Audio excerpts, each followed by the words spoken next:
Welcome, word wizards, to our magical sky library. I'm so glad you could float all the way up here for today's lesson. We are about to unlock some seriously powerful word magic in the English language.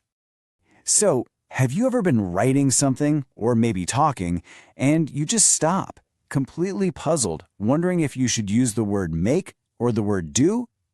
If that sounds familiar, well, you are definitely not alone. These two little spells can be kind of tricky, but today we're going to master them together. All right, let's take a peek at our lesson scroll for today. We're going to uncover the secret of our two spells, learn the rules for creation and for action, then we'll tackle some tricky exceptions, and we'll finish up with your very first magic test. Okay, let's dive right in. I want you to forget all about those dusty old grammar books. Because here in the Sky Library, we learn by casting spells with our words. And you are all my star apprentices. Your journey into word magic starts right now. So, let's get to the heart of the mystery, shall we? The secret of our two spells. You might be wondering, why do these two simple words cause so much confusion for everyone? Well, let's find out. You know, the biggest reason they're so puzzling is that, honestly, their meanings feel so similar. In fact, in a lot of other languages, take Spanish with the word hacer, for example, they just use one single word to cover both ideas. So if you've been confused, it's completely understandable. And here it is, the golden rule that is going to guide you. I want you to think of make as the spell for creation. You're literally bringing something new into the world. And do, well, that's the spell for action. You're performing a task that already exists. Creation versus action. That really is the secret.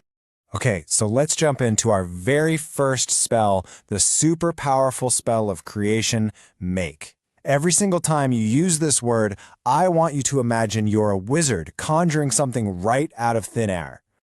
You can bring all sorts of new things into existence with this one little spell. You can make a cup of tea, you can make a suggestion, or make a promise. You even make a mistake, or make a noise. See, in every case, you are creating something that just wasn't there a moment before. And you'll notice that in the world of business and money, this spell make is incredibly potent. You make a profit, or, hopefully not, but you can also make a loss. You can make an investment, make a bet on something, and if everything goes right, you might even make a fortune. All right, let's move on to our next spell and see how this all builds. This one is the spell of action 2. And remember, this is not about creating something new, but it's all about performing and completing tasks. Oh, this spell is going to be your absolute best friend for work and for your studies. Every single night, you do your homework. You have to do a test or do experiments in science class. Before you can get that dream job, you have to do an interview. All of these are existing tasks that you just need to complete. And here's a really powerful little variation of that spell. We often use do to talk about our performance. You can do well in something, or, like in this example, you can do badly on a test.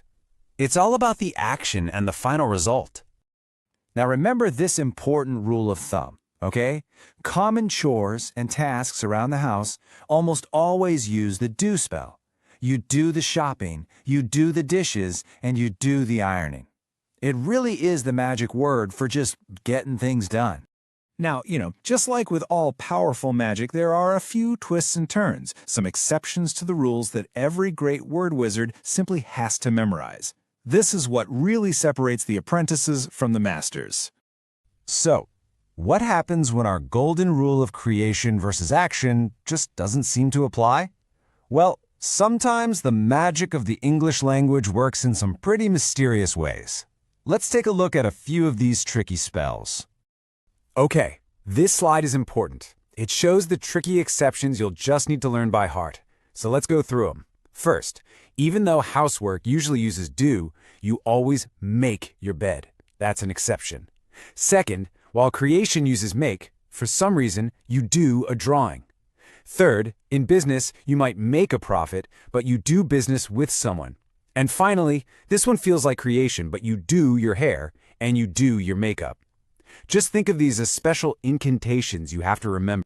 Wow, you have listened so carefully, and you've learned the ancient secrets of make and do.